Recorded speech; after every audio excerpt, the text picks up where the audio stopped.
Hello, I haven't done one of these in a while, but I just recently got James Bond, GoldenEye, Reloaded.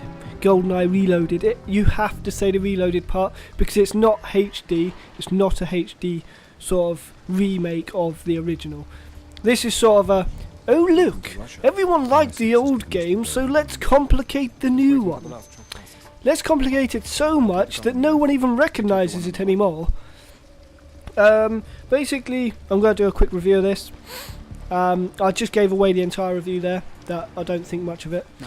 Basically, if you want the old game, go back to N64 and just play it again. Because this isn't a direct copy of it.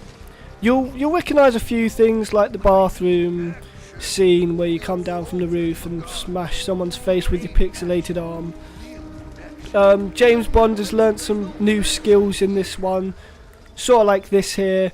In the old one, he used to outstretch about 4 pixels and break people's necks by busting them in the chops with about 4 pixels.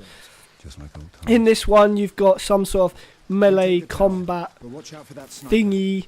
He twists arms and punches faces and all sorts. You know, like your classic everyday games do.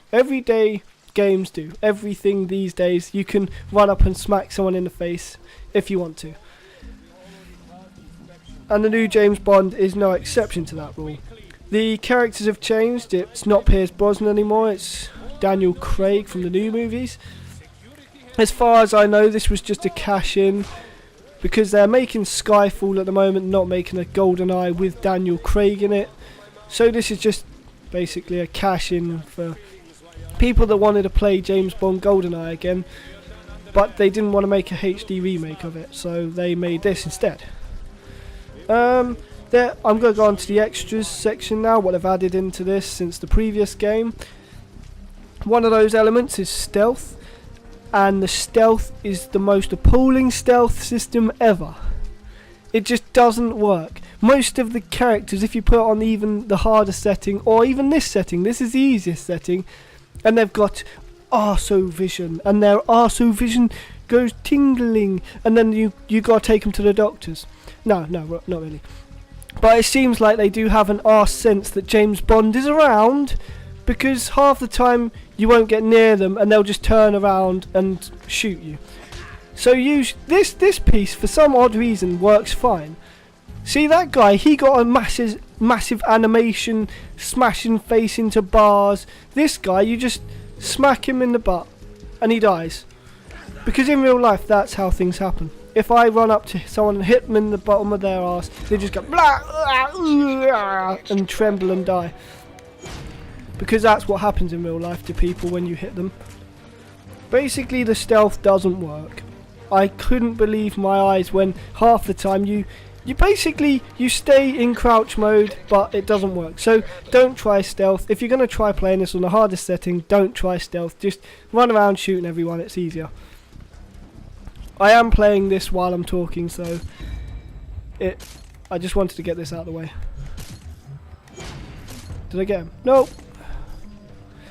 The other new thing, they've obviously put collectibles in, because collectibles is everything these days. You gotta have collectibles. Oh yeah, can't have a game without collectibles. I hate collectibles.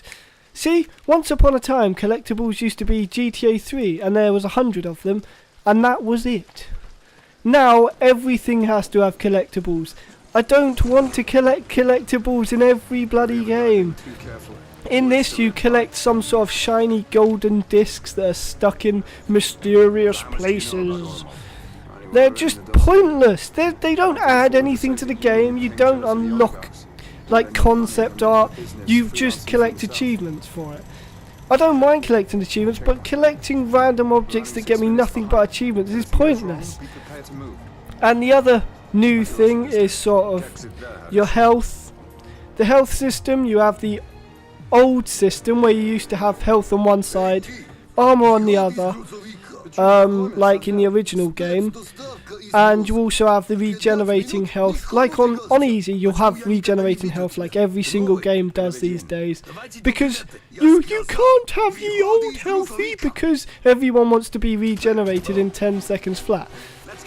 So you have the choice. If you want to play it on the old classic style, you have to play it on 007 classic, which basically means you don't regenerate, and you have to always be careful of if you get shot or not.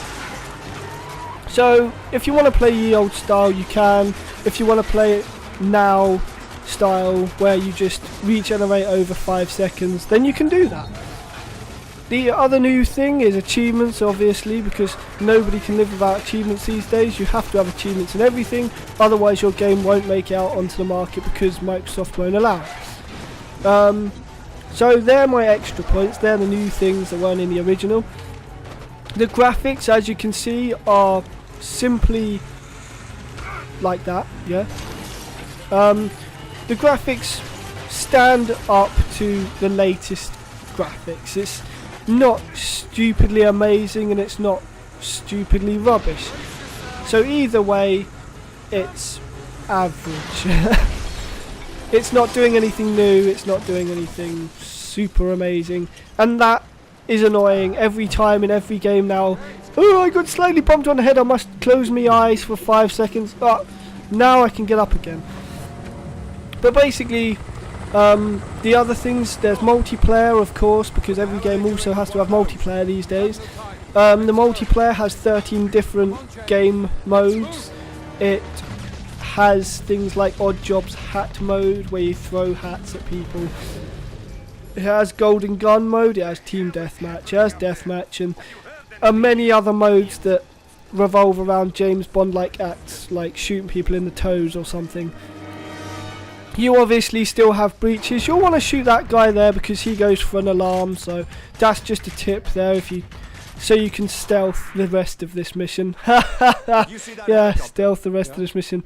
Yeah, okay, carry on. So if you want multiplayer, there is 13 different modes to play on multiplayer. If that's what you want to play a game for, there's plenty of it there. One thing you'll find though, you can't jump, so don't try jumping out the way of bullets. You'll have to run forwards or sprint or jump into grates or eat toast or anything else you can imagine, but you can't jump. Basically all this comes down to in the end of the day is it's another mediocre shooter. It doesn't offer anything new that you haven't seen before. If it was up to me, I'd tell you to go get Call of Duty or Battlefield, but if you haven't got enough money and you can only afford 20 odd pounds, this will hold you over. It has about 32 levels to it, and I'd say it's an average shooter. There's nothing new about it. But if you like James Bond and you've got £20 and you don't want to spend it on COD or Battlefield, then this is an alternative shooter. It's good. It's not excellent, it's not superb, it's just good. It's easy enough to run through, the collectibles are easy enough to find. The achievements are a bit of a pain if you're actually after achievements. Like, there's an achievement to come down from the bathroom in one of the levels and you get 2 points for it. So if you're an achievement hunter, it's not a game for you either, I wouldn't say, unless you're planning on wasting 30 odd hours on it to get every single achievement. Apart from that, it's a good enough game if you want to buy something cheap. Thanks for listening, I hope this was insightful, and thanks for listening. Goodbye.